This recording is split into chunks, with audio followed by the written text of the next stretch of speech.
orang itu apa? Gagal. Iya. Ya udah, dicap gagal. Oke. Dia nggak melihat bahwa ini. pengalamannya, emas yang terkandungnya, Iya. itu bisa menghasilkan prospek keuntungan pada masa yang akan datang.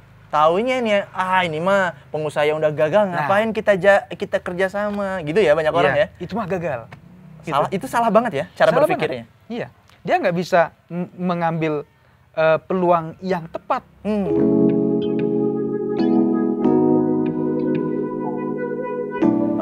Oke. Berarti ada 3 bentuk ya. Setidaknya ya. Setidaknya ada 3 bentuk. Ini bahasanya bukan menjamin ya. Ya menjadi wasilah agar kita terhindar dari resiko-resiko yang berat ya, Mas. Betul. Wow. Oke. Setiap pola itu punya mekanisme negosiasi masing-masing supaya mitra kita itu mau bekerja sama dengan kita. Aduh, panjang nih. Saya sekalian tanya deh, bagaimana caranya supaya mitra kita dalam semua bentuk kerjasama yang barusan, Mas? Iya. Yang 3 itu. Betul. Kemudian apa kuncinya supaya kemudian kita bisa bermitra dengan berbagai banyak orang yang punya potensi tadi masing-masing? Ya, pola yang pertama. Ya. Pola yang pertama itu kita melepas kepemilikan 80%, alias kita dapatnya hanya 20%. Oke, kita menurunkan bargaining sedikit lah ya. Iya, Oke, betul. Orang masuk bersilaturahim dengan kita, bekerja sama. Iya. Oke. Pastikan bahwa kita bisa memberikan manfaat lebih kepada orang yang kita ajak bekerja sama tadi. Clear. Contoh, kita membantu di tenaga. Oh, siap. Gitu kan? Artinya, selama ini bisnis itu dijalankan oleh beliau. Iya. Yang punya bisnis tadi. Betul. Kemudian kita menawarkan diri, kita punya tenaga, waktu, dan pikiran. Betul. Sehingga dari situ beban dia sebagai pelaku bisnis, sebagai pengelola, itu yang tadinya berat jadi ringan. Iya, itu kan udah ngambil hati banget ya, Mas ya. Betul. Oke. Seperti saya ke Mas Tommy atau enggak ya? Iya, gitu kurang lebih gitulah. Dulu ya, zaman dulu ya. Siap. Saya nggak usah mikirin SY setiap hari. Siap, betul. Begitu, Kang Ruth. Kebayang ya? Sip, insya Allah. Nah, dengan hadirnya kita, itu bukan porsi keuntungannya berkurang 20%. Karena kita tadi kepemilikannya 20%. Betul. Tetapi itu meningkat. Gini Kang Ruth, 1.000 itu lebih kecil daripada 1.000 dikurangi 1.000 itu lebih kecil daripada 1.000 ditambah 1.000 dikurangi 25. Siap. Oke. Betul nggak? Kayak pernah lihat di status Facebooknya ya? Iya. Gitu. Dijelaskan dong, Mas.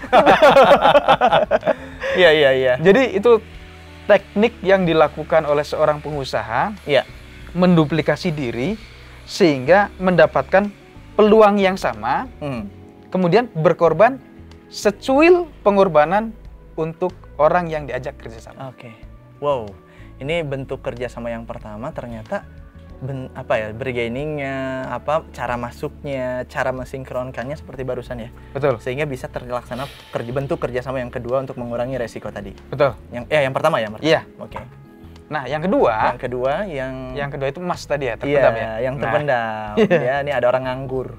Oh, orang ahli yang nganggur. Orang ahli yang nganggur. Bapak pilih mana? Potensi emas yang terkubur tadi akan jadi kenangan, atau jadi keuntungan di masa yang akan datang. Jelas dong. Kita gali, kita ajak kerjasama jadi untung. Betul. Kalau mau keuntungan, ayo kita kerjasama.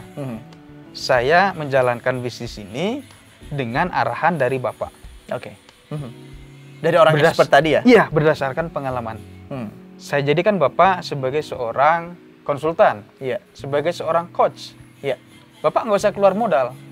Seperti itu misalnya. Iya, gaji gede lagi ya? Gaji gede. Bahkan kalau minta saham boleh ya? Iya, atau dibalik tadi. Kita kasih 20% untuk yang tadi 80-20 kitanya yang 20. Betul. Sekarang dibalik kitanya mungkin yang 80, 20%-nya yang expert tadi. Betul. Ya, siap. Asik. Mau ya pasti ya? Insya Allah. Insya Allah. Ya, karena banyak juga teman-teman ya yang kemudian banyak yang sudah mengalami misalnya Mas kegagalan bisnis, dan kegagalannya itu boleh jadi bukan dari bisnis prosesnya saja, karena sistem yang tidak ideal ini yang sangat kapitalis sekali akhirnya membanting seorang expert saya bisa kebanting, Mas. Iya. Benar ya, Mas? Iya. Oke, jadi boleh jadi ketika bisnis prosesnya clear tapi kemudian dihantam oleh gelombang finansial yang jauh lebih besar, kemudian bisnisnya kalah. Iya. Nah, makanya banyak banget kan expert-expert di luar sana, para pebisnis yang paham bisnis proses, yang kemudian dalam tanda kutip nganggur, yang itu sebenarnya bisa kita juga ambil, kita manfaatkan atau berbagi manfaat ya, Mas? Berdayakan. Berdayakan, kalimatnya bagus ya. Lanjut, Mas, yang ketiga, Mas. Iya. Ya masih yang kedua? Yang kedua saya lanjutkan sedikit. Kang Ruth, nggak banyak orang yang melirik emas yang terkandung tadi. Kenapa? Karena orang ngelihat orang lain atau orang tersebut itu hanya melihatnya itu ansih. Pada saat itu orang itu gagal. Ya udah dicap gagal.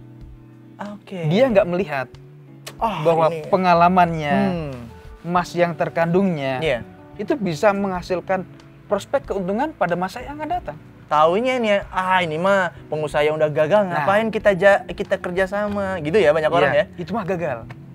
Itu salah banget ya cara berpikirnya. Iya, dia nggak bisa mengambil peluang yang tepat. Padahal pengalamannya panjang misalnya. Nah itu di situ. Iya, betul. Gitu. Iya, betul. Maka, Masya Allah. Di sini seorang pengusaha harus punya mindset, dia husnuzon, berprasangka baik kepada seseorang. Siapapun mungkin ya, kepada siapapun kan?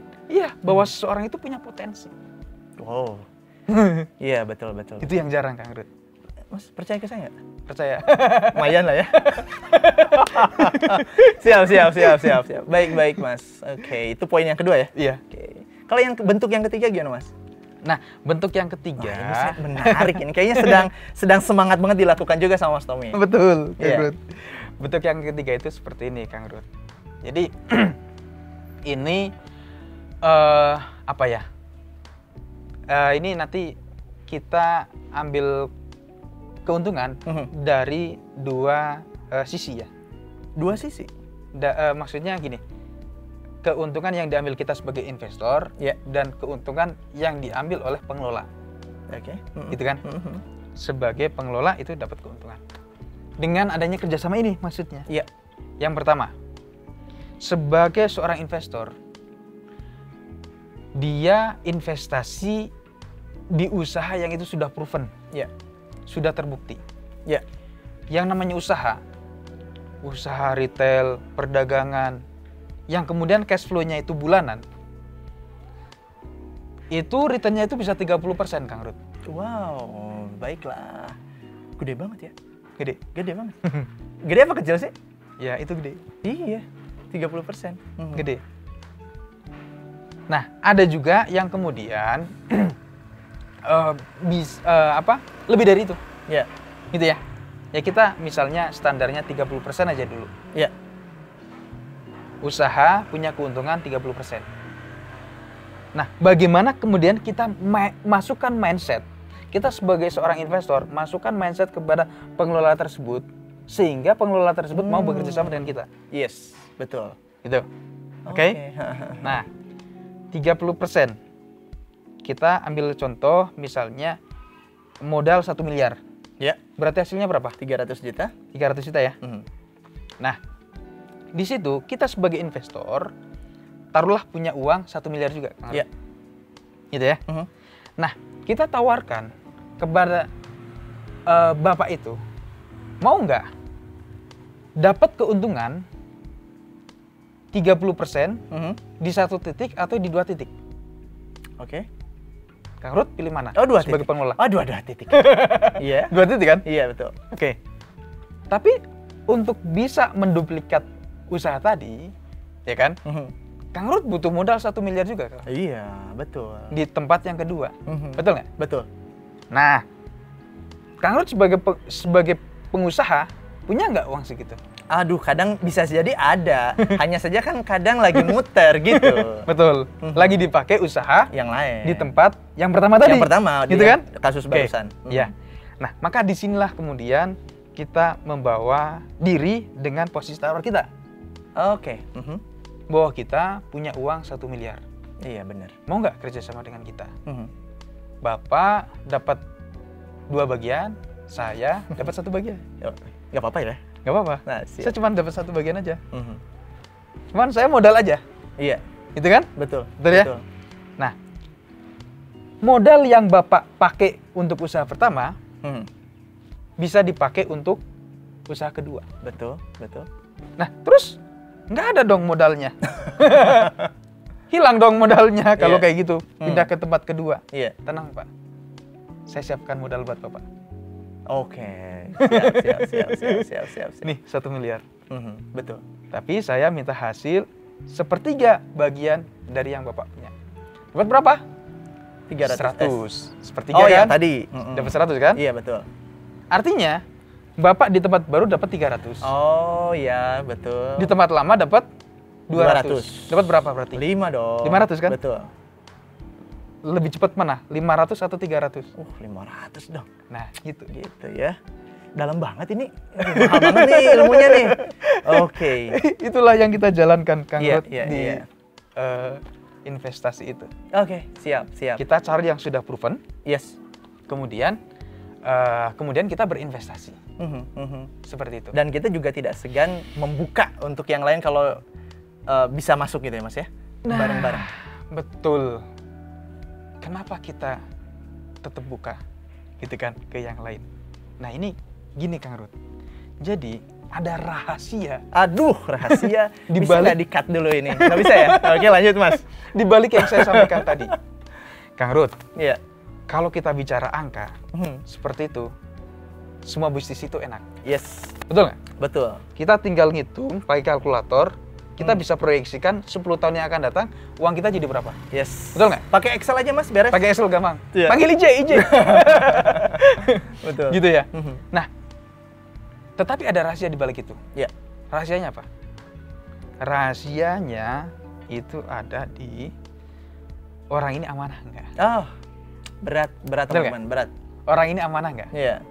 Kenapa? Karena dalam bersyirkah, kita itu melepas kepemilikan. Iya, betul. Yaitu modal 1 miliar. Nah, ada kerjasama yang itu insya Allah menguntungkan. Ketika kita melepas uang, kita tidak sedang melepas kepemilikan.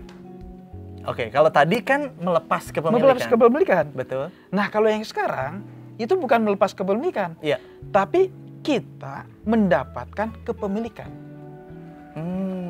Artinya kita mengkonversi kepemilikan dari uang menjadi aset. Iya, betul. Nah, itulah yang lebih aman. Contoh dong. Mau tahu nggak? Nah, oke. Jadi, yang lebih aman daripada investasi itu adalah kita berinvest ke produk yang itu secure. Kebayang nggak, Kang Ruth? Kang Rudi, kalau beli mobil, berpindah nggak kepemilikan? Iya. Berpindah ya? Iya. Dari tadinya harta, uang. Menjadi barang.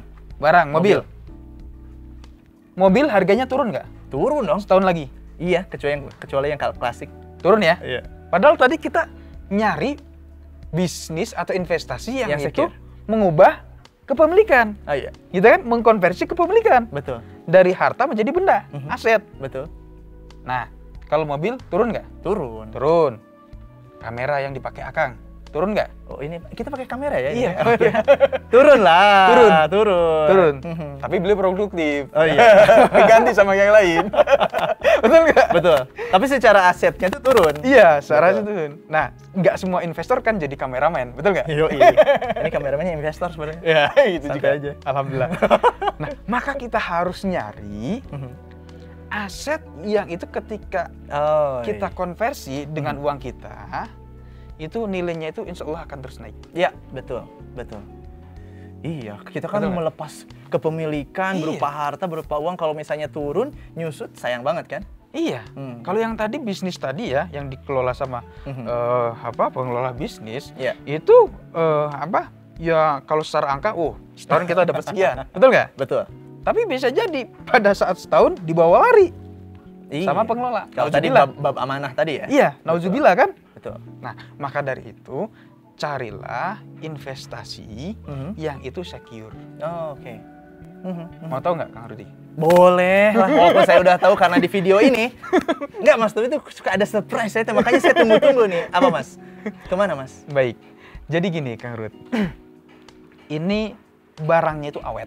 Barangnya awet, formalin? Bukan? Oke, lanjut. Bukan juga. Dikena angin nggak lari. Ngeri. Kena hujan, tetap di situ. Kuat ya? Iya. Bocor nggak? Diinjek Kang Rudi nggak rusak. Siap.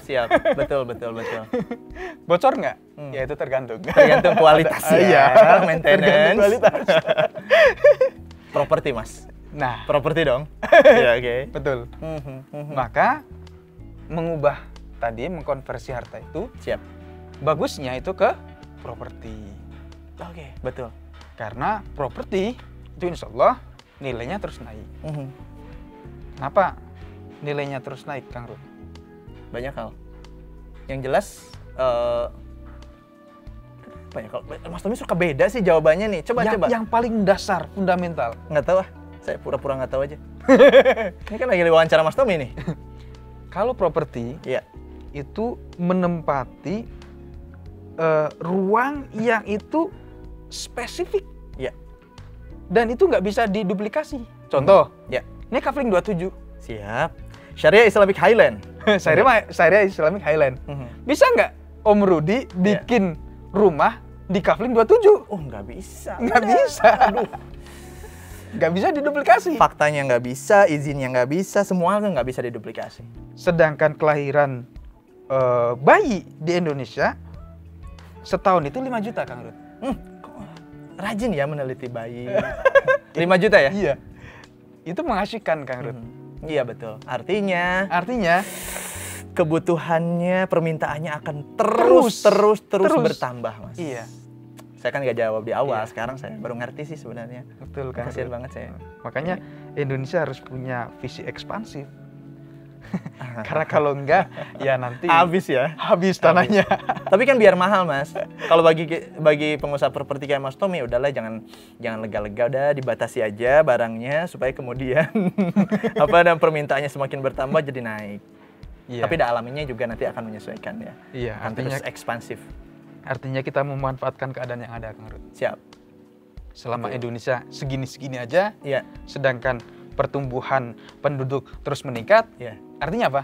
Properti terus berkurang, terbatas peminatnya, dan harganya terus, harganya terus pasti naik. Nah, disitulah Kang Rud. Kenapa saya persilahkan Kang Rudi syuting di sini. Masya Allah. Oh iya, ini rumahnya Mas Tommy ya. Halo. Saya berapa episode di sini? Ini rumah yang tanah yang Kang Rudi injek di sini. Ini sekitar 4 tahun lalu harganya 1,5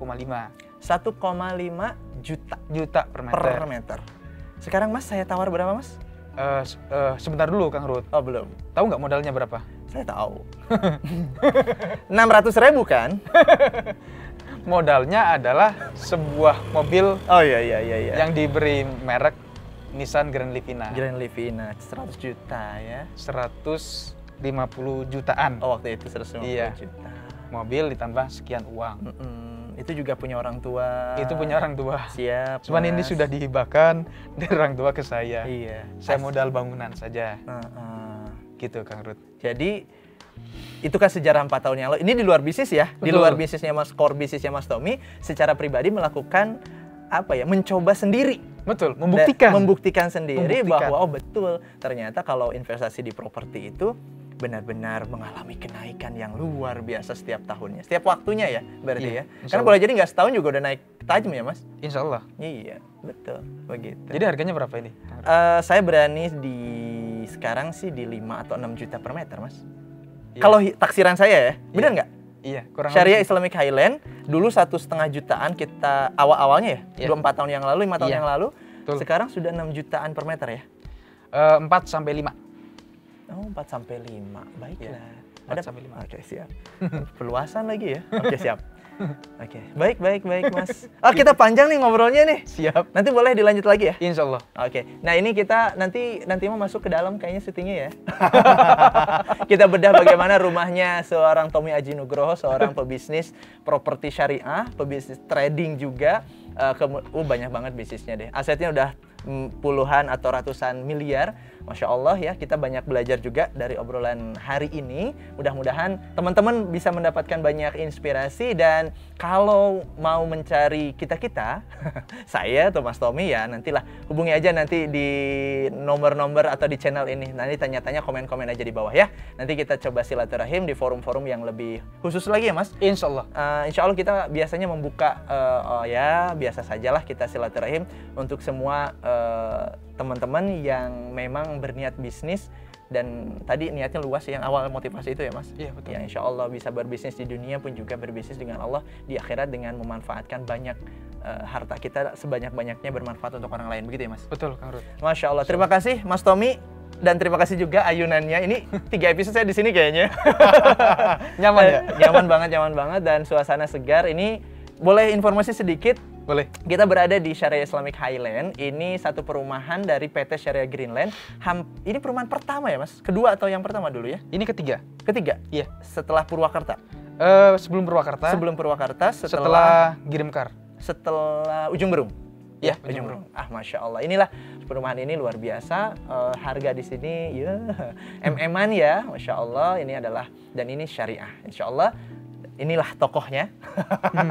Dan juga jadi kuncen di sini, Masya Allah. Nanti kita akan lanjutkan kembali untuk menggali berbagai inspirasi dari para pebisnis muslim lainnya di Bandung ataupun juga di luar Bandung. Tetap di channel saya, Rudy Miftah Farid.